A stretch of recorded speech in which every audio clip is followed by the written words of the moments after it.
Welcome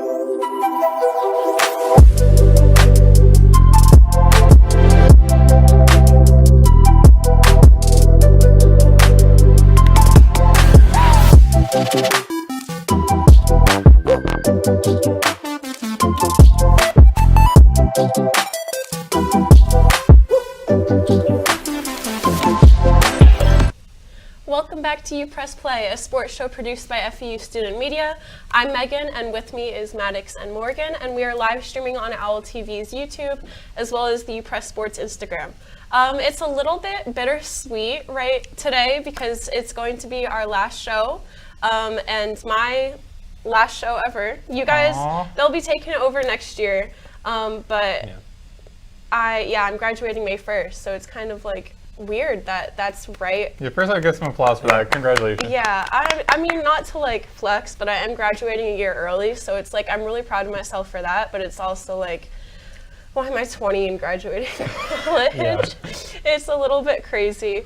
But yeah, how was your guys' week, like the past week? My week was good. I covered a couple of games for one of my classes. Actually, my last covered my last games for my live sports class. I have to work on that reel because I didn't realize until like late last night that the reel was due a couple of days prior. So I have to work on cropping that. But it's a fun class. I'm enjoying it. So did that over the weekend, as well as working on some stuff for my finals. What did you guys have to do in that class? Because I thought about taking it. It sounds really interesting. It is, yeah. So mainly what we do is first couple of games just shadow people. Then after that, it basically puts you on like whatever position they want you. So camera operator or like replay or whatever you want to do. They'll like basically have you work that during that game. You're working a live game alongside other professionals in the in media production. I did a lot of camera operating. I did Red Hat one time, which was the mediator between the people and like the referees and the production truck, because there's no direct communication between both sides. So you basically have like your arm up saying like, hey, we're out from break or we're coming back from break. And I just recently worked a handheld camera, which is very difficult to operate. It's a Ronin. So the camera in itself is connected to like a little like rig that you hold, but the camera itself like kind of moves freely. So you have to like really be very careful where you like move, because the camera will move on its own. So a little bit difficult to operate, but it was fun. That's so interesting. It's great that FEU like offers that course. Yeah, FAU has their own like ESPN production truck, and that's like one of their I think they say FAU is like one of like 2 or 3 public like universities in the state that has their own production truck. Not even like USF or like other big name schools have that. So it's like the FAU's one of them. And Morgan, how is yours? Saw you doing a little tour the other day. Yeah, I've been doing my job. I'm gonna be doing that a lot this week, and then then next week I'm going back home next week.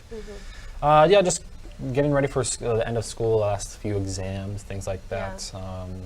It is sad that it is your last show. I remember coming in because I'm a sophomore, right? Last year, freshman year, didn't really interact with you like at all. No, I didn't even know. I was like, who is this person? Yeah, and I was kind of like, I was kind of bad last year when it came to like being committed to the UPress, and I was like more committed this year, especially in this fall semester.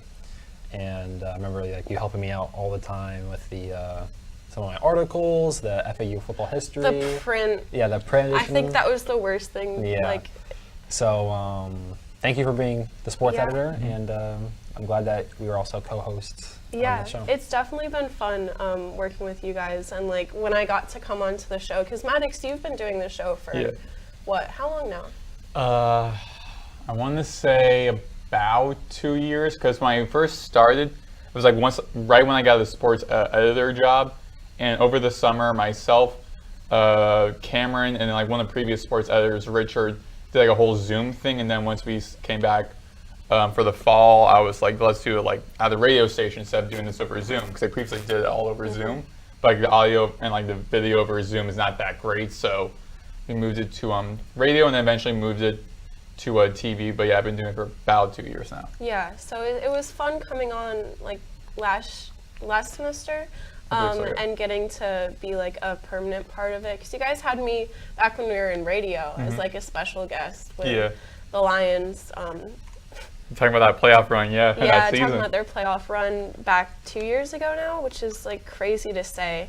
But we'll just see. I got my first non-rejection email, which was really nice. But I don't want to get my hopes up too much because it's like, I did the email interview for them, but now it's like... Non-rejection meaning you're doing the real interview now? Yeah, so I did an email interview, and then it's actually with Yale Athletics. Oh yeah, so I remember you talking about it. It's with like a fellowship program, so I'd be working with their athletics program for a year. But doing what though? Like doing either event management or working within their communications department. Connecticut?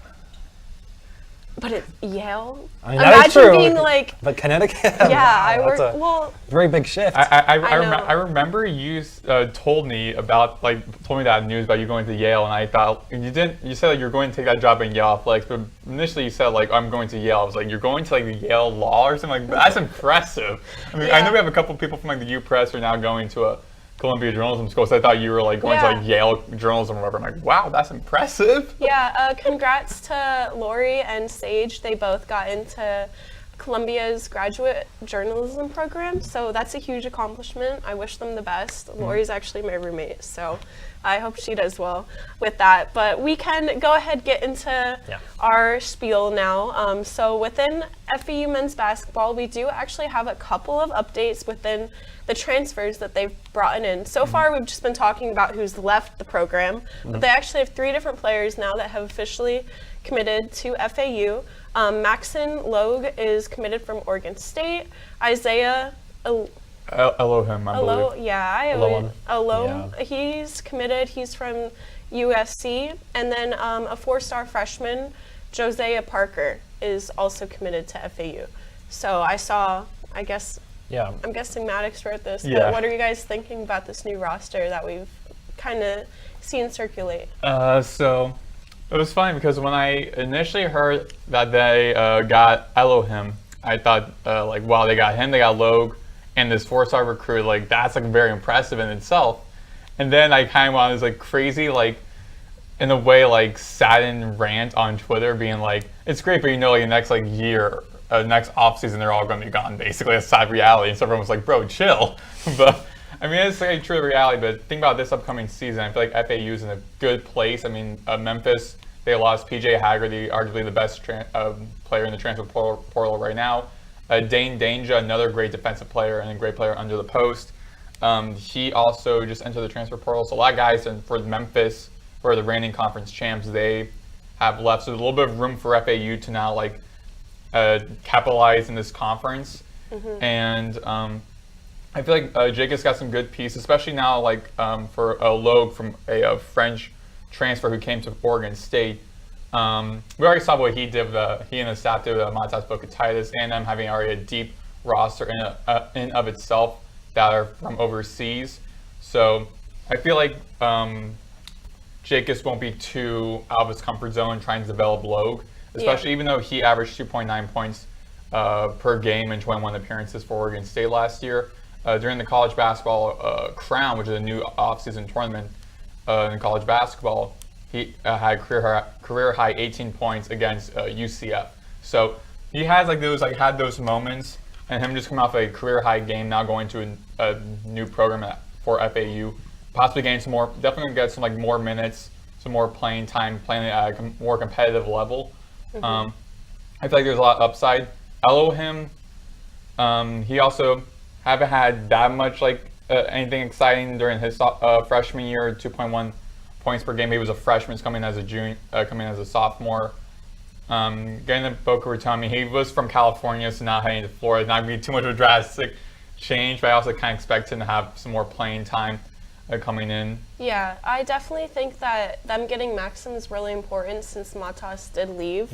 And I mean, because his figure, like he's 6'9", he kind of has a similar wingspan. Yeah, like it's a very kind of similar like player build almost that we're seeing from him. And like you just said, like Jake's staff clearly understands how to develop those types of players.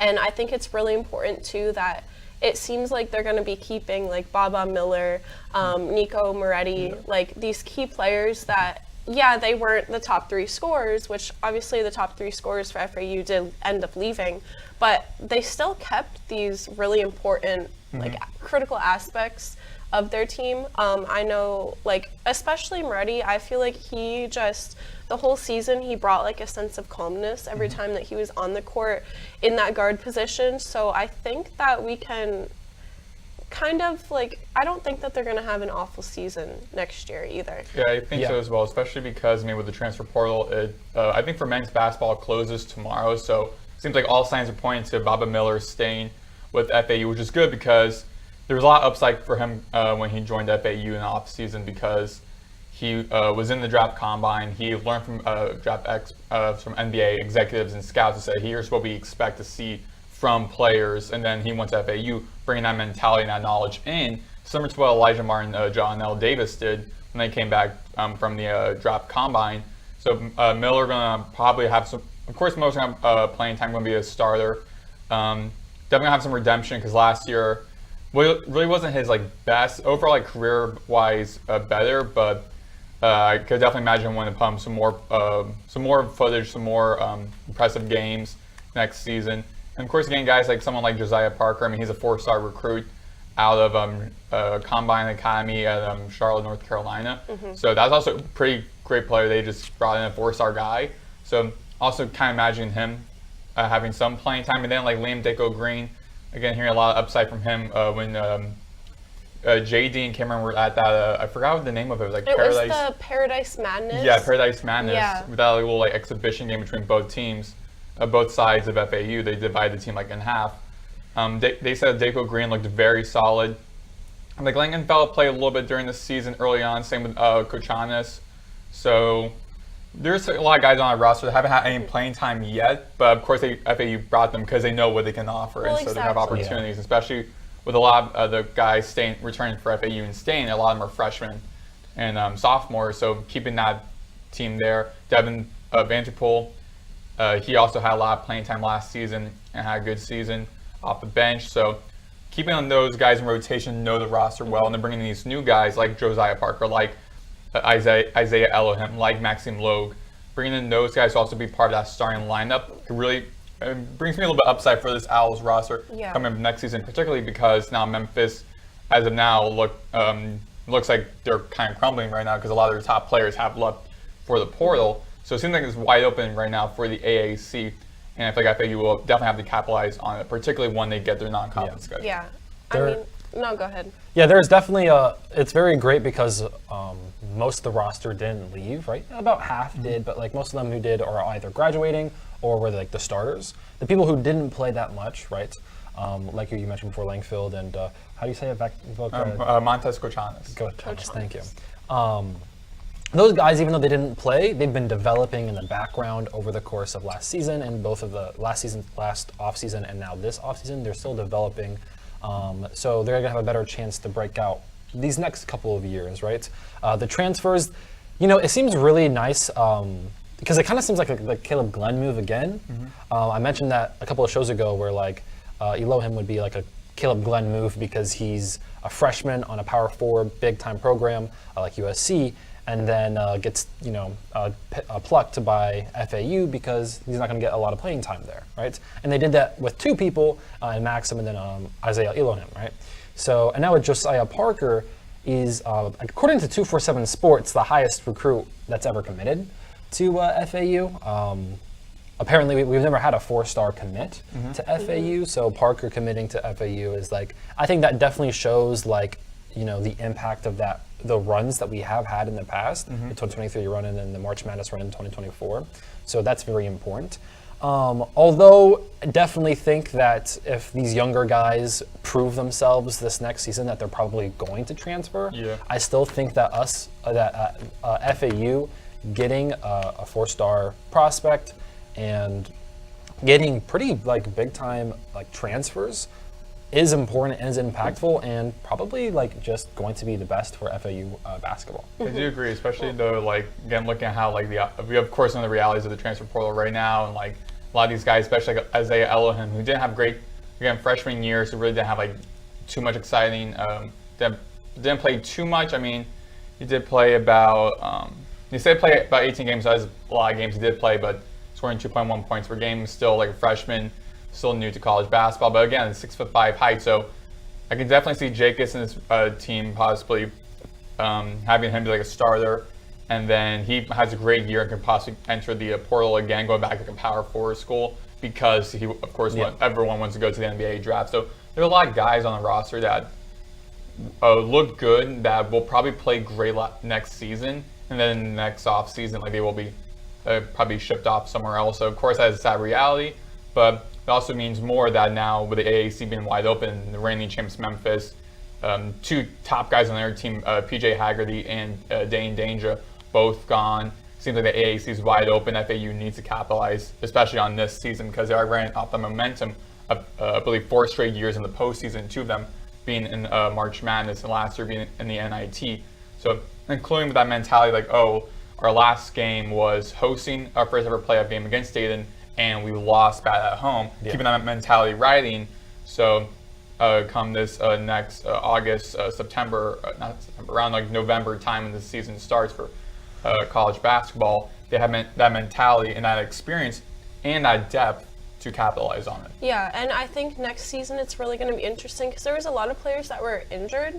Like Coach Honest, he had played in the first couple of games, but then he got, I think it was like a leg injury, and he had some success, you know. So him, you brought up Liam Draco Green, which I actually, so last semester JD did like an article analyzing the like recruits, and I was helping him try to scout for Draco, I believe. Daco, yeah.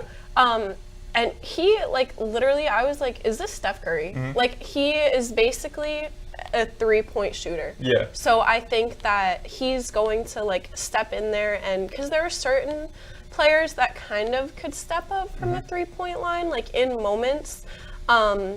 Like we saw it with Tandy, and I mean even Baba Miller, like he wasn't bad from beyond the arc.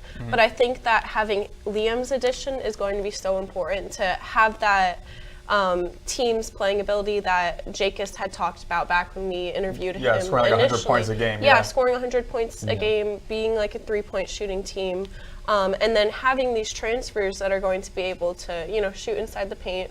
And like keeping Baba Miller is going to be so critical for the team because he's so diverse. Like with his height, it's so strange that he's still able to have as much success from the 3-point line as he does, but he understands kind of both elements of like the playing field. So I don't know, I'm curious to see like what the starting roster is going to be. I would definitely imagine like Logue and Miller will both be like kind of like tag team in the backcourt for FAU being at 4 and 5 and most then likely. Elohim is like the front court, the guard, one of the main guards. Because Miller, like, it's unusual because like of his like height and size, being about like a 6'10", 6'11" guard, and shooting threes. I mean, you really don't see that often in college basketball, so it's great to have that on the roster. And then having someone like Logue with also his height, his wingspan, will also be a great benefit for FAU. And again, like possibly adding some shooters onto that starting line, maybe bringing up Liam Daco Green from just stay on the bench now, like being an actual starter. Probably bringing a true freshman, Josiah Parker. Then maybe either bringing up, maybe keeping Elohim or trying to bring up Murray or a Vanderpool. But I feel like there's a lot of upside entering this season. Yeah, it's going to be very interesting to see, especially like Josiah Parker. Like, is he going to play at all, even though he's I would imagine just because of him being like a 4-star recruit, like the highest recruit for FAU, you really don't bring like a 4-star recruit to just like sit him out, especially if it's your first ever 4-star recruit. Especially at FAU, which is a, it's not like it's, you know, like Duke or Florida or something. Yeah. But I don't know. We'll have to stay tuned for next season. It's always kind of, it's bittersweet almost because it's like players leave, but then you have the opportunity to bring in new players and kind of like a little bit of excitement. It's like, oh, how is this going to play out with these new additions? Yeah, like I remember one of my stories I did for one of my classes, kind of talking about like kind of student athlete academics and also like how the transfer portal like impacts that. And one of my sources mentioned like you can't can't hate the transfer portal while you're also benefiting from it. So of course you're not like, oh, all these guys in the transfer portal, everyone like no longer has loyalty. but also like when a transfer comes into your school, you're so excited, like, oh, let's go. Our program got this guy and this guy and this guy. So you can't really both hate and also love the transfer portal at the same time. You have to choose like one or the other. Yeah, I mean, I feel like you can kind of hate and support it at the same time. Yeah. But, you know, because it We've had- definitely yeah. changes a lot. Like, you hated to see like all of the Final Four guys leave. Yeah. But then it's like, it was exciting bringing in Jacobs, and it's Yeah. kind of like we didn't know what to expect at all this whole season, which definitely brought an element that was kind of good, but it was also, people were definitely upset that people, like the players did leave. Let's be completely honest here. If that, let's say that same team, Dusty May and all of them, stayed here for another year, they would have to go on another similar, like, to that Final Four run, just for those guys to be considered, like, to be drafted in the NBA. Yeah. And I think Elijah Martin, especially, Vlad Golden, I think they have a pretty decent chance to get picked in the second round. Yeah. And get picked up by, like, if it's undrafted, get picked up by NBA teams, because one of them won a championship, the other one was in the Elite Eight, because of how successful they were in Power Four programs and against better competition. I think also just because like the college basketball is also about like brands. Like Memphis had like a big brand, so Yes. they play against these big schools like mid-major. Gonzaga had a good big brand, produces a lot of NBA talent, and they play a lot of tough non-conference schedules. FAU still trying to develop that brand, so of course guys like Elijah Martin, John L, and Vlad, they go to they're like last year they go to of course they go to like a Power Four school because they know even though we have a lot of success here at FAU, we love the environment.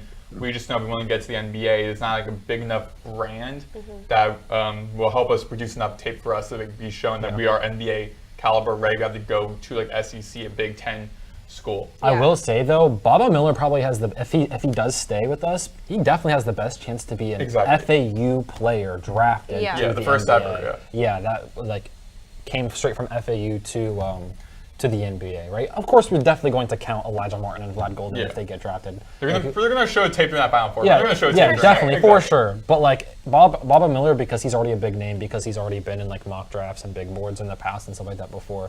If FAU has another good year, and if he does good as well, right? If he improves from last season, he probably could be the first straight from FAU drafted player to the NBA. Plus, I'm also like interested and like, kind of a little bit excited in a way because, of course, like as like a student journalist, of course, I'm like a student first journalist after, but trying to keep in mind, like trying to be like as unbiased as I can, be objective as I can. Can't help but feel a little bit like excited, like and interested in seeing what this upcoming season looks like, particularly because seeing how Jacobs makes his new non-conference schedule, how this team looks. And then what Jacobs learned from his first year playing against those conference he's never coached against in the AAC, which is a very tough mid-major conference, and probably like the number like 5 spot, like the top conferences in college basketball overall. And then seeing how he can bring on these rock guys like Elohim, like Logue, like Josiah Parker, and try and make that playing style that he has, a more like European international basketball style into college basketball. How that looks now in his second year, what he learned from his first year to the second year, how he develops a schedule, how they play against schools like Memphis, North Texas, Tulane, and then how they might look in the postseason. So it'll be very interesting to see how that happens. Exactly. It's actually, I will say the Americans probably actually 6th because the Big East. Yeah, Big East, exactly. Yeah, so especially when they got Richard Pitino to Xavier, and they got Trey Carroll as well. So. It's just in football, the Big East is not. There is no Big East. Exactly. There's no Big East. It doesn't exist. So the American is, of course, 5th in football because they also have Tulane and Memphis, so those are big. North Texas last season was pretty good. But yeah, in basketball, the American is definitely 6th. But I would definitely compare it, like when it's at its top of its game. If FAU, Memphis are at the top of their game, like American can definitely compete with like with those guys. It could possibly be like a 2-bid league, but like ultimately they're typically like a 1-bid league. But I feel like they shouldn't, but it seems like they are. But we can kind of segue off of our men's basketball topic and just get into some like updates with some of the other FAU teams. So the beach volleyball team actually just finished their regular season play over this weekend. They were in New Orleans competing in the NOLA Classic, and they swept 3 out of 4 of their games. So they're still ranked number 18th in the country, and then they're going to be playing again in Louisiana for their Conference USA tournament, which they actually landed the #1 seed. So congrats to them. Just kind of wanted to, since we talked about them last show as well, just give a little update with that. But FAU softball team just came off a sweep over ECU this past weekend. And then their last home series is going to be this weekend against Memphis. They're not ranked anymore. I think it was because they had that loss to North Texas. So the softball team isn't ranked. They've been ranked this entire season, but just recently. They're definitely right outside of it. Yeah, they're definitely like right outside. But yeah, over the past week, their rankings dropped. So I think it's because also not just because they played North Texas, but also USF prior, and they also lost a game they had to USF. And those are like back-to-back. Like when FAU played against USF, FAU was #1, USF was #2, and then USF just got one game over FAU. And then the next game, North Texas won a couple of games, so they moved up to that #2 slot. And so they played. So FAU played back-to-back games against the second-best team in the conference behind them, and they gave up a game, so I don't know why exactly they like dropped so significantly out of like the top 25 because of losing those like 2 games. But also, it's because if you want to prove like you're a playoff team, you have like pretty good teams in your conference. If you can't defeat the like top 2, top 3 teams in your conference, like it doesn't really show how good team you are or not. Like in the standings right now, it says FAU still #1 with a 17-4 record. Then South Florida 15-5-1, and then North Texas with a 15-6. So it's 1, 2, and 3 slot. That's what I mean. If they can continue, they only have. What's Memphis? Yeah. So right now Memphis is the bottom of the conference, and then Tulsa? Then Tulsa, I believe, might be. They're 2, 4, third to 6, last. 8, #8 in the conference. Yeah. So they have an easy schedule to go through. Their next 2 games are definitely like easier kind of matchups. So I feel like they'll be able to maintain that #1 seed heading into the AAC tournament. But yeah, I mean, you bring up a good point. Like you can't. They lost 2 games against North Texas, and then they lost what? One. They lost one to USF.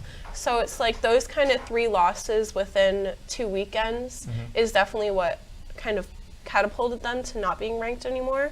But then they came back and they've been on a 4-game winning streak since then. I mean, they beat ECU 7-1 and then 3-2, which was close, but then they beat them 8-2 again. Yeah. So we're kind of seeing, at least in their series against ECU, back to what we saw at the beginning of the season, where they were just completely blowing out teams. Yeah, and again, they still have about, like, I think, probably close to 7 or 8 games this season where they won by the run rule, or called like the mercy rule, which is, if you don't know, so college softball, if a team is up by 8 runs or more by the between the 5th inning and the 7th inning, then that team wins.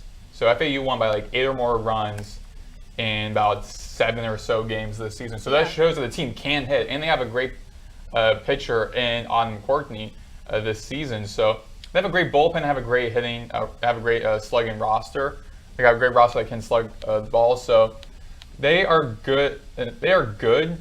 I just feel like with those like playing back-to-back home games against the top 2 teams in your conference, giving up 3 games out of 6, kind of put them down a little bit, but then bouncing back against East Carolina, kind of showing to the college softball world, hey, like we are still like the best team. Do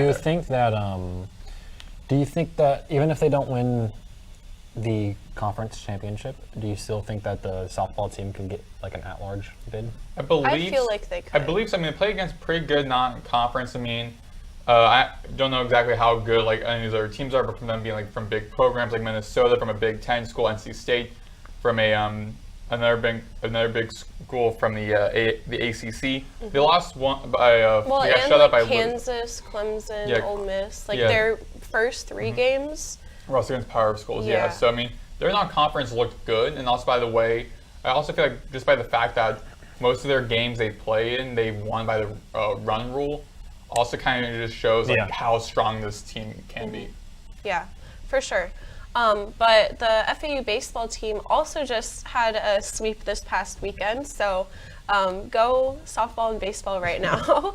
But they beat Wichita State. It was 9-2 the first game, and then 8-4, and then the last game on Saturday was 7-4.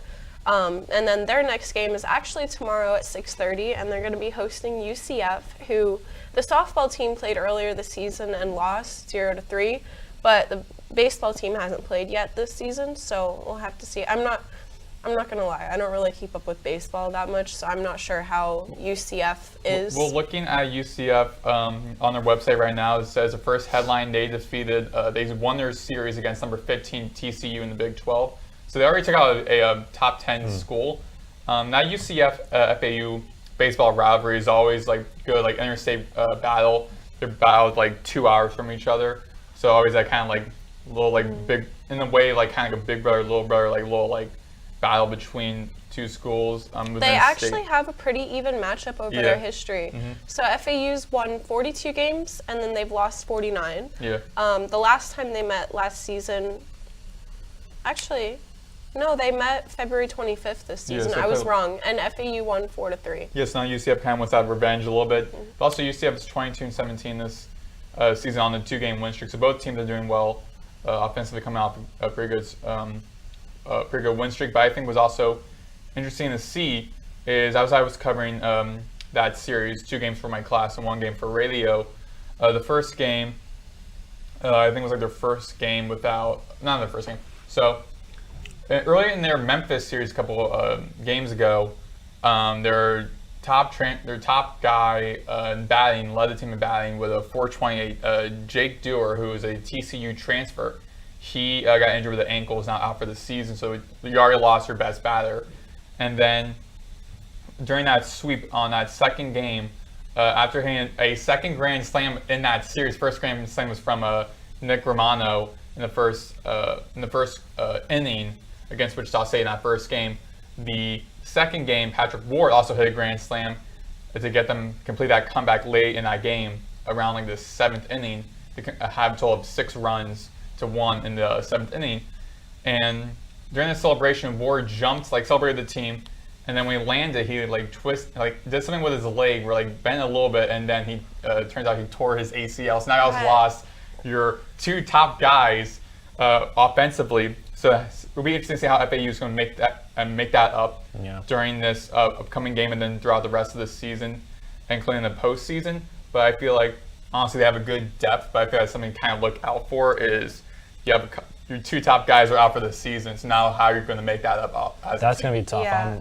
I'm definitely should be worried about that because even if you have good depth, if you get rid of like the best batters, it's not like those depth pieces. Like those were the best batters for a reason. They were starting for a reason. Yeah. So those depth pieces, I mean, let's see how they do. Hopefully they can step up, but you should not expect the same. Yeah, I mean they production. still have they have a good bullpen. They also have some good hitters still, like Marshall Lipsy, who's right now in the top 20 in on-base percentage in the nation, with about like a 525, which means he gets on base about 52% of the time. He, of course, like leads the nation. He also leads the team with 10 home runs, and John Schroeder is behind him with 9 home runs. So they got 2 guys who are, of course, leading the team with home runs. So you still have a pretty good offense, just like your top guy in batting average is gone, and then Ward, who just hit a grand slam, got a self-sustained injury, so now he's also gone. So it'll be interesting to see how the team adapts from that, especially going against UCF, who just won a series against the number 15 team in the nation, then playing on the road against a conference rival before heading home, have 1 game against FIU, and then playing a couple more games in conference before May 20th, where they play in Clearwater for the conference tournament. I mean, at least they still have kind of a good chunk of games where those pieces can figure out how they have to kind of step up losing these 2 players now. So it's not like they're necessarily, it's kind of too early to say if they're in trouble for the AAC tournament just because they still have so many games left. Now, if it was the softball team losing their top 2 batters, I feel like that would be a different story because the tournament's like just about to happen for them. But ACL, that's so unfortunate. Like, imagine just like celebrating and. Yeah, I remember because I didn't know that he got injured while I was covering that game until I heard about it. But then the next day when I was in the production truck right before the game started, we were seeing like the replay of it, and we all just looked because when he landed, his like leg went one way. We're like, oh yeah, I definitely tweaked it. And it's like, dude, how you like? It's like, of course, it's awful to see Boston back of your head. You're like, self-sustained injury after a celebration. It's like like you kind of like are sad about Boston in the back of your mind. You're kind of like a little bit chuckling because like that's kind of like crazy to think about. Like got an injury after a celebration, but also it's like. But at the same time, the crude irony of it. Yeah, but at the same time though, like sometimes like you just overwork it, right? And you just start walking regularly like the next day, and then it snaps. You know, like the Achilles snaps or whatever. Like stuff like that happens because of like how much you like overwork that body or that specific muscle. Yeah. So if it's like weakened at all, you can make one simple move that you should regularly make, and it's just gonna mess it up. Yeah. But we can go ahead, so that's like the end of our FAU housekeeping. We're about like midway through the show, so before we get into like NBA stuff and like stuff that's happening in the realm of sports, I want to, since it's the last show, I want to kind of do a little fun like Easter break. time. Yeah, so Easter was yesterday, and do also want to say the condolences to Pope Francis did unfortunately pass away this morning. He was 88, so that's it's really sad for the city, and I know that they're going to be mourning. But yeah, so Easter's yesterday. Not everyone celebrates. Do you guys celebrate Easter? When I was a kid, my family like took my sister and I, when we were like kids, to like a local like church, just like for like Easter egg hunting, or like they like host like Easter egg hunting thing, but like kind of like outgrew that. But. See, like maybe it's just like a bad job, like growing up by like people who are like this is what Easter's supposed to be about. Like honestly, like how do you like celebrating Easter has just become you go to church or do the Easter egg hunt, and I feel like there probably is another way to do like to celebrate Easter that I don't really know about. Like, is there supposed to be like some feasts? Like, is there supposed to be other things that you do? Some people do like feasts and stuff. Growing up, we always would just go to church, and my local Publix actually used to host an egg hunt in Publix. Oh, that's which sick. was so much fun. And then my church would host like an egg hunt for us my church too. Yeah, so like I didn't go to church yesterday because I haven't gone to church in a while. So yeah, I didn't really celebrate it, and I don't Easter egg hunt anymore. Yeah, so. I honestly, that would be kind of fun. Like do Easter egg hunting, but like grown-up edition, and you put like I know it would money and stuff in them. Oh yeah, it would be really fun though to do like the egg thing. I forgot what you do. Oh, like where you make them? Yeah, like, color them. Then you color them. Like that's really fun. I'd be down to do that every single Easter. It's just I guess this year because in college you don't really think about it. Yeah, you don't think about it as much. You say you were working over like the weekend, right? Did you say you were working? Yeah, I was working. Yeah, so yes. like else. But not yesterday. Yesterday. Not yesterday. Yeah, Okay. Sundays I never work. Okay. Yeah. But anyway, so we're going to be drafting in honor of Easter. We're going to be drafting like our ideal Easter basket. So with like candies and stuff that's associated with the holiday. And we're gonna do like 3 per person. Right? Yeah, we're gonna do 3 per person. Snake draft. Snake draft. So I did the little wheel before the show. Morgan will be going first, and then Maddox, and then I will be going, and then I'll go again. And then Yeah, snake draft. Exactly. Yeah. So you want to go ahead, get us started? My favorite thing is chocolate, so you gotta get the chocolate bunnies. Okay. That's a good one. To me, what's difficult is like this is like how it started with the Thanksgiving draft we did before Thanksgiving break, where it's very difficult because like the first pick like is the most obvious answer. So everyone's like, oh, I just hope they didn't take it because it's really hard. It's like was the chocolate bunny the most obvious one? I feel like so, yeah. So it's like after like chocolate bunny, it's like what else like is there? But I do think I have like one. Because I feel like the chocolate's kind of a given. Well, it doesn't make a turn. Oh wait, no, it's not. Is it yours? Yeah. Oh, my bad. Yeah, all of our names start with M. So that's what it kind of it's like M. I was thinking like physically, like me, Megan, Maddox, No, Megan, I did me. like a little generator, and Gotcha. Yeah, you guys got lucky. All right, so I will be picking my first selection in the round 1 is Peeps. Yeah, I knew it. I thought that was gonna be like the answer that you guys I thought that had. would be that. I don't like Peeps that much. No, they're kind of gross. They're kind of gross. Yeah. I haven't eaten Peeps. I don't know if I even ate sticky. Peeps ever, but I they're just like thought of it. Weird. Like I would rather have a marshmallow. Yeah. I mean, it's kind of like marshmallow, but it's like flavored and like a weird shape. Sticky. It's like it's also sticky. Yeah. You guys not get like that. They're honestly better. What I used to do is I would open the container and let them like get stale, kind of, because then they would get crunchy. Crunchy Peeps? Yeah. Okay, first with her the whole like Cornish game hen for Thanksgiving, and now like just eating like stale Peeps. Yeah. That's you're crazy. Okay. What's your pick? Yeah. So my pick, I'm gonna go with jelly beans. Okay. Specifically, if I have to get specific, the Starburst jelly beans are the best ones. Like. What's your second pick? So you got I get to go again. Yeah. I'm gonna go with the Reese's egg. What's so funny is for all like I just should like have picked looking that at this first. stuff online. I should have picked that first. Yeah, a Reese's egg. Those are the best ones. I should have picked that first. I just thought no one would They're think about it. so good. They're Like so jelly good. beans and Reese's. That's like all I need in life. Okay, I know my next one. Maddox. Maddox. For me, I guess I'll just do like I'm looking this up right now. So the M&M's peanut butter eggs thing. I guess I'll just do those. I mean, I'm just looking up. You don't know. I'm just looking up food basically. There's just a screen of he types Easter candy.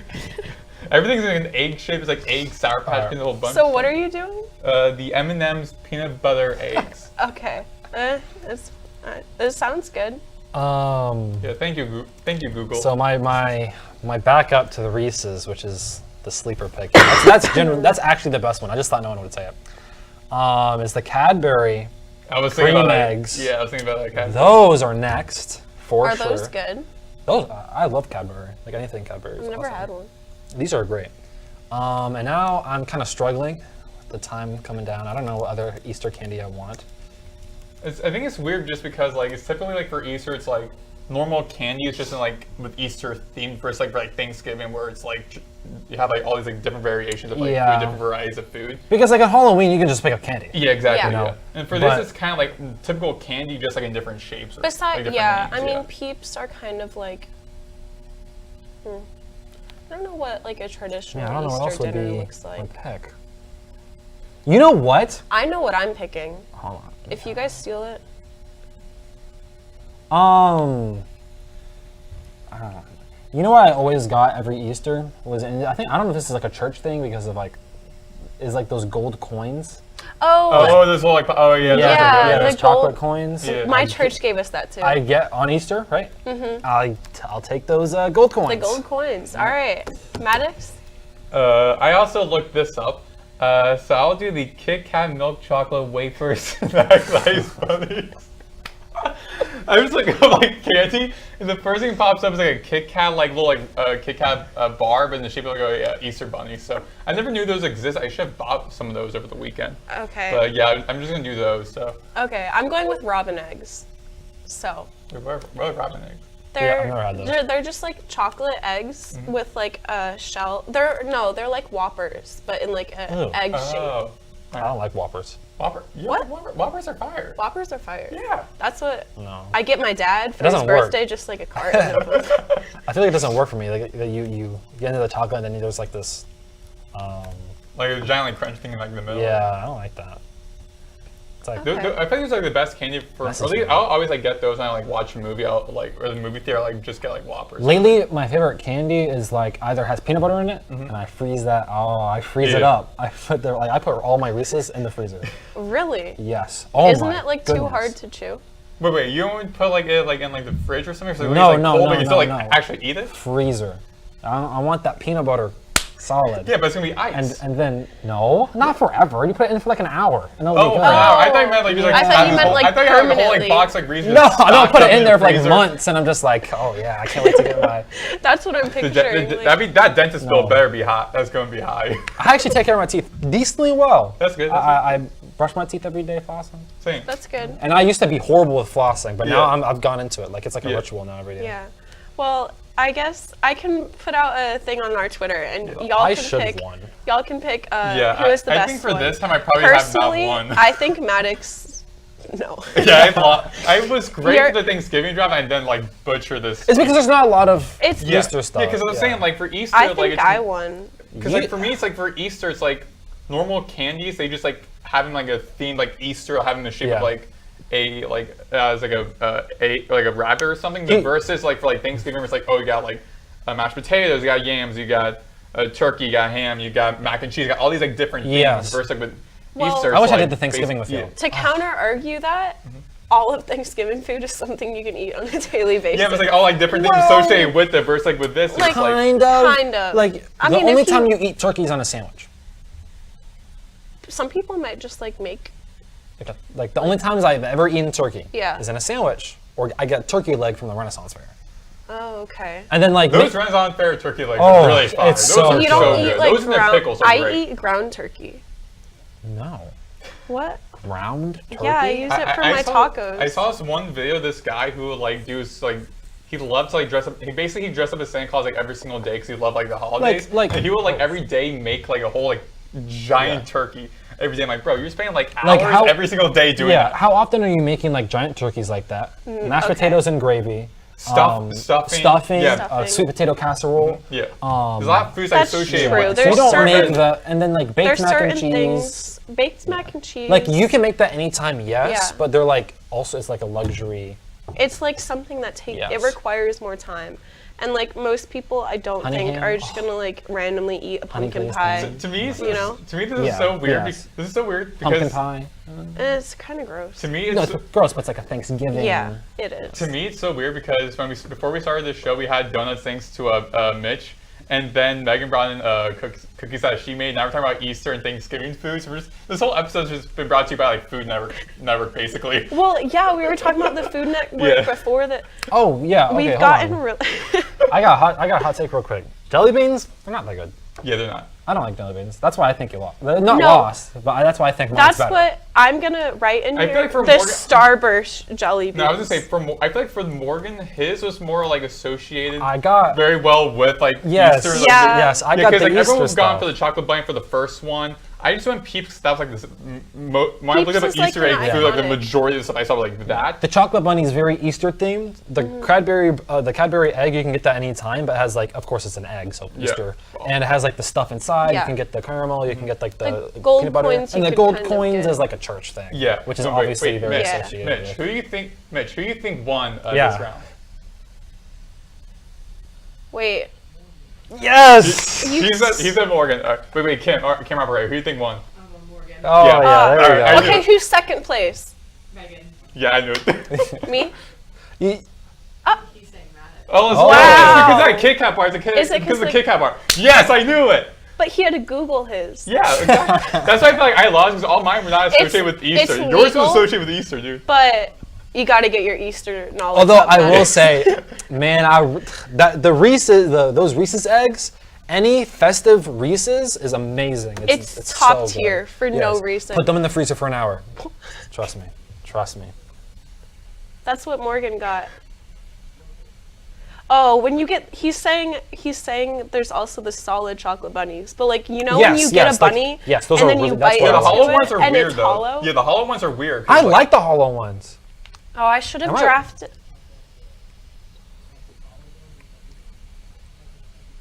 You don't just like eat the head. You chop Oh. off. No, I just. you decapitate. Sorry. Bite into What's it. wrong with you, you monster? All right.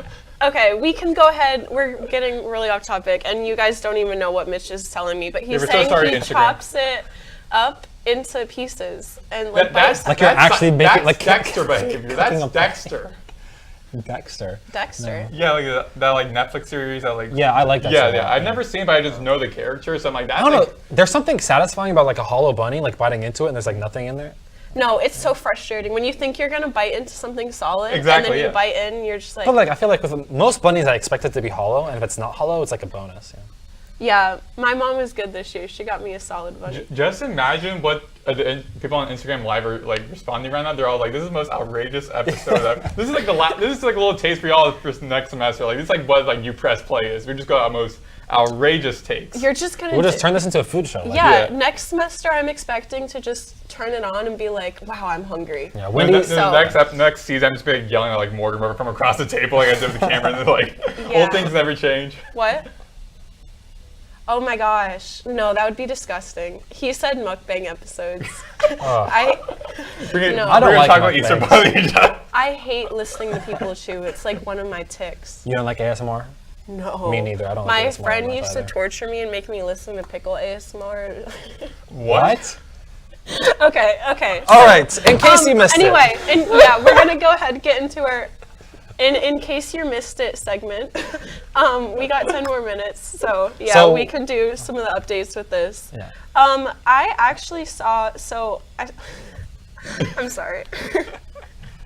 I saw something interesting. One of the NHL linesmen actually got injured. A referee. a referee. He got injured during the game 1 of like the Golden Knights series, and it was because what exactly happened? Collision. A collision happened with one of the players, and he had to get subbed out, and it's just so interesting because it's like. I'm like crying. This isn't like, it's not something that we really think about, happening with like coaches, or not coaches, referees getting injured. I was gonna say, looking at the footage right now, like the player for the Golden Knights, I don't think he was either getting subbed in or just like was going around, but he accidentally ran into like the linesman, and ran into him in the wall. So I think it was definitely accidental. I don't recall the lines of the player for the Golden Knights. Forward Brett Howden. I don't know if he got like fined or might be expected to fine. I don't think NHL will do that because like looking at the footage, it looks like it was an accident basically. Yeah, I mean it's just like a freak accident that we fortunately don't really hear about much within sports, but yeah, especially I feel like for hockey, it's kind of surprising that it's not like more common. I mean, guys always check each other, like run into each other in the wall, and the referee's like just like right there, right beside them. So. Yeah, mostly because the referee is never close to like the puck, most of the time. But sports injuries to like referees they have happened. Weirdly enough, it's like mostly basketball. Yeah. Like sometimes, like I see the funny clip of like that basketball player celebrating and hitting the guy. In by accident, But there's also been that referee in during March Madness 2023 or 2022. I forgot which year, where he had like a chest problem. He collapsed onto the floor in the middle of the game. And I'm pretty sure that was March Madness, like a few years ago. But yeah, weirdly enough, like that happens a lot in basketball. And football, there's so many times where you see like a running back is like running and then the referee gets in the way and just tramples the ref. I've seen it happen a couple of times. A lot of camera people too get trampled. Yeah, like I've seen that happen a couple of times, but also like I remember watching one video one time on YouTube and it was like at this like high school game and this quarterback was like throwing the ball, threw it, hit the ref by accident and ricocheted off of him. So he was like sitting, the ref was like standing like in like the middle of the field, and the quarterback threw the ball, trying to go to like a slam route or a drag route to his receiver. The receiver didn't see the ref, ran into him. The player had the ball, lost the ball, fumbled. The other team grabbed it, went for the end zone. Yeah. And the father was yelling, "Ref, get out of the game!" And the ref really looked at the player, like kind of shrugged off. I was like, you can't shrug a player off after he like knocked him out. Like, at the same time, though, you do the play. At least give him the play for that. I mean, that was going to be a catch. Yeah. Because like those refs, they're the ones who are always like behind. They always look at the other side of the goal line. They're making sure, or not a goal line, other side of the line of scrimmage. So they're always like right in like the middle of the field every down. So that's probably the most like difficult. I feel like the more like dangerous in a way like position as a referee because although they don't a lot of players go on a drag route or slam route or something where they're going across the middle. So you're really standing about 20 feet away from 20 yards away from the line of scrimmage. And you got guys running past you, and you're trying to make sure you don't get hit by the ball, but also making sure if the receivers are catching the ball, if they get a clean tackle or bump or anything. Although usually they do a really good job of not getting hit or anything like that. They do a pretty decent job. They do. It's definitely, they have to kind of like dodge it. And to defend that ref for a little bit, actually, like who knows what happens after he catches that ball? Maybe maybe the defender causes a fumble anyways. Yeah, but him just like kind of shrugging it off, but also like not redo the play. What else could he do though? That emoji, that's just like what else could the ref do though? Like there's nothing in the rule book about that, I'm guessing. Yeah, I mean that's just one of those things that it's like this injury, like it's a freak thing that like they're not gonna, I don't know, reverse it necessarily. Like I don't. It just happens. But yeah. Anyway, so I actually wanted to talk about this last show, but we kind of ran out of time.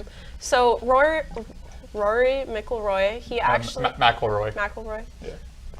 That is a tough spelling. I'll say that. He's Irish, so that's the last time I'm going to say a name wrong on this show. But he just won the Masters, which congrats to him. I remember he was always one of the golfers that I liked watching growing up. But yeah, with that, he gained his career's like Grand Slam. Yeah. And he also had been playing in the Masters for 17 years and never won it. So just kind of like I know that. Congrats, because the Masters is a really big deal. Yeah, it's great for him to finally win his first ever Masters after appearing there for what he said about like 7 or so times. So not only that, but also winning his Grand Slam, which is like winning winning the like U.S. I think like U.S. Open, the PGA It's Tour, winning the 4 Masters, major- and like one other like big tour. So Yeah. I've been winning all 4 of those now, which is a huge milestone. The last time a player ever did that was, I believe, Tiger Woods, and he also won like in 2000 at the Masters. So also kind of history repeating itself a Yeah, little bit. he joins. There's what 1, 2, 3, 6. 4. There's now he's the 6th golfer to have captured like 4 master or major championships in the Masters era. So yeah, just kind of like a congrats to him moment. But Maddox, you wrote that? Yes, I wrote this before we started, so I couldn't find the clip. I remember hearing about it and then saw on social media. So I believe his name is Louise Arai. Wait. I know how to pronounce it. Oh, okay. You said that McElroy was your last. Oh yeah, it's not. Yeah. So. Oh, did you look it up? Oh, okay. No, I didn't. How do you say that? Say it. I don't want to say it. No, you don't want to say it. Give it a Louis chance. Arazia. What? Ar- Where's the? Ariz. You're actually pretty close. Ariz. Oh, right. I mean, hey, people it's say my last Arias. name Yeah, wrong all Louise the time, Arai, so- yeah. Oh, Arias. Arias, yeah. Arias, yeah. That's pretty close. It's like wrong because I'm a broadcaster, I should know this. But yeah, so Louise Sorry, I Arai. couldn't Got put on the spot. So Luis Arias, who played for the Marlins and then got traded to the Padres, they were playing against the Astros. I believe this happened in the first inning, and so he was running to first base after like a base hit, and he collided to the shoulder of the first baseman for the Astros, head-on like collision, got knocked out and was stretchered off the field, and very slow. Like the car was moving very slow, so he got the wind knocked on him, or like probably concussion protocol or Yeah, something. jeez. Here, look. Went to the Yeah, we don't have the he said he footage went to for the you, like hospital. looking at it, like. No, I can. Here, y'all look. Alright. We So can they- like zoom in on the. I said that he went in the hospital. Yeah. Is it playing? Not yet. Oh, hold on. This is it. It looks painful. Yeah. I didn't hear about it. Man, I can't Yeah, the way he like went down, like that was like not normal. He got like knocked out bad. Yeah, jeez. Oh, you guys can see how dirty my Yeah, I was gonna mention that as well. Whatever. I have to clean it. Yeah.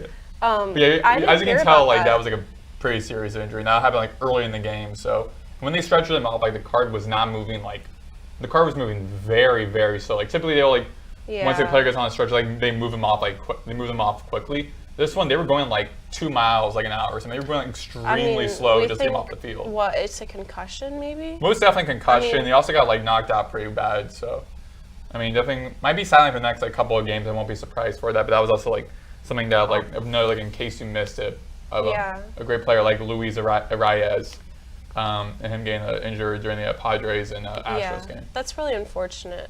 Hopefully he's going to be okay. I mean, yeah, it's saying that he went to the hospital. But we only have like 3 more minutes left, so I don't know if you guys want to talk about the playoffs a Anything little else, bit, yeah? or I can bring up a little bit of it because I only saw a little bit of the games, but I think just looking at the schedule, looking at the previous scores, I do think that the Nuggets Clippers game 1 on this past Saturday was like the most exciting, just because it was a 2-point victory for the Nuggets, and that was in overtime. I remember, and I also heard that Russell Westbrook did, I believe, miss a game-winning like 3-pointer or something in the final quarter of the game. So the game went to overtime, and then they won. So 112 to 110. So that was the only game that was in overtime. So like that was a more exciting one. But the more like just like fun in a way was the Thunder Grizzlies. That was just like very fun just to see, because like a 50-point deficit for the Grizzlies in the yeah, first round. Like, that's that was insane. that's crazy. The games on Sunday, like they were all, besides the Warriors and the Rockets game, they were all kind of blowouts. Like the Yeah. Cavs beat the Heat by 21 points. So I did watch most of the games, and if I did not watch a game, like I didn't watch a lot of the Sunday games because like all the teams that won, I knew were gonna win. Yeah. Besides the Rockets and Warriors, I did watch a little bit of that, and then I watched WrestleMania with my friends. Yeah. But I did watch a lot of the Saturday games, and it kind of sucks. First off, so just a quick recap: Giannis Antetokounmpo is like the only person on the Bucks. He like 36 points, 12 rebounds. And all of his teammates are just not hitting their shots. And maybe Dame comes back, but I don't know how he's going to play. Clippers and Nuggets was a really fun game. It was the best game easily by far. James Harden played really well. Same thing with Nikola Jokic. Although I felt like Jokic is probably not as good as he, like let's say as top Jokic as usually Jokic is. He's just thinking about his horses. Yeah, just think about his horses back in Serbia. Yeah. Actually, it's funny because Russell Westbrook didn't miss a 3-point shot. He made the 3-point shot to put them up 98-96, right? And then, of course, the Clippers scored a bucket, a quick bucket to make it 98-98, and then that eventually went to overtime. Russell Westbrook is he's so fun to watch because he goes from of course, back then he used to be a superstar, MVP guy. He was really great. But now, of course, he's a little bit older, and now he's inconsistent. So you see those slight glances of prime Russ, that corner 3, getting 4 offensive rebounds down the stretch. Really good job. But then you also see a couple missed layups. And at the end of the game, he had this weird awkward move where he went up to shoot the ball, but then he realized that he wasn't going to make it, so he tried to hit it off of the defender once again. But it's really interesting to see the Russell Westbrook experience, which is oh my gosh, he's getting offensive rebounds, he's making his shots, right? He's drawing defenders away from other players, and then you get to see oh, that's just why are you shooting that? Oh, he makes a turnover. Oh, that shot is just brick, But yeah, the Nuggets winning is very big because the Nuggets are home. When an away team wins against another team at home in the NBA playoffs, that's huge. Like the Timberwolves beating the Lakers at LA. That's huge because, of course, home advantage is a real thing in basketball. And when you can steal a game for away, that's huge for for the rest of the series because if you win your games at home, you have the advantage over the other team. Yeah, I also feel just this first round is going to be very predictable in a way. Of course, the Bucks, Pacers, and the Clippers, Nuggets, those 5 versus 4 seeds. Those are kind of flip of a coin-ish. But everyone knows the Knicks would probably take out the Pistons. Apologies, Megan. Most likely the Lakers are going to be taking out the Timberwolves. Even though the Magic are clearly going to take over the Celtics. Yeah, the Celtics. I mean, the Celtics are basically done for. But the Celtics. Everyone knows Celtics are going to take out the Magic. Cavs are going to take out the Heat. That's why I really don't like the idea of the play-in because those teams that win not going to win really anything. They're going to the first round. That's it. Grizzlies, I don't see really any hope. I mean, you have to give them 51 in the first game. Pretty toast. And the Warriors are going to take out the Rockets, even though the Rockets are the second seed and the Warriors are the second seed. It's all about experience, and Steph Curry is still Steph Curry. So I will say Jimmy Butler plus Steph Curry, that's going to be such an amazing duo to watch in the playoffs. I do expect the Warriors to win, but I think it's going to be a close series. I feel this first round of the playoffs will be kind of in a way a little bit dull because most of the games everyone knows who's going to win series. The best series. If you only can watch one series, watch Clippers versus Nuggets. That's going to be the best series by far. I think that Timberwolves Lakers is going to be interesting. Yeah. Lots of people are taking the Lakers, and I think the more I think about it, I'm okay, well, the Lakers have to play small ball because Jackson Hayes hasn't performed really well. They don't really have a big man to really contend. Yeah, they had Rudy Anthony Davis when they get rid of him from Doncic. The Lakers. If you take out LeBron and Doncic, you can defeat the Lakers. That's what my same thing the Thunder. The Thunder are good. But if you take out Shea Gilgeous-Alexander, you can defeat the Thunder. So actually, I disagree. Okay. I mean, there is Holmgren. So Holmgren because they're really depth. They have Holmgren. They also have Jalen Williams. They still have Isaiah Joe, for example, coming off the bench. Alex Caruso, Aaron Wiggins. They have a lot of people that are pretty good, and they're more depth. Okay. Well, you guys can continue your debate. Next year. Yeah, that was a little taste for next. Little taste semester. For. Yeah. All right. I better see some heads nod. August, we got it. You want? Yeah. We do actually have a special episode. Maddox and I will be doing next Monday. But you guys can stay tuned for that. It's not going to be a show like this, though. Yeah. So yeah, I guess on that note, where can they find you guys? They can find me on Twitter at Maddox Greenberg and on Instagram at MaddoxBlade4. And you can find me on Instagram at Megan_Bruinsma and Twitter Megan Bruinsma. You can find me on all social media platforms MJ_Larkins. Yeah, and I guess that wraps it up. So peace. Peace.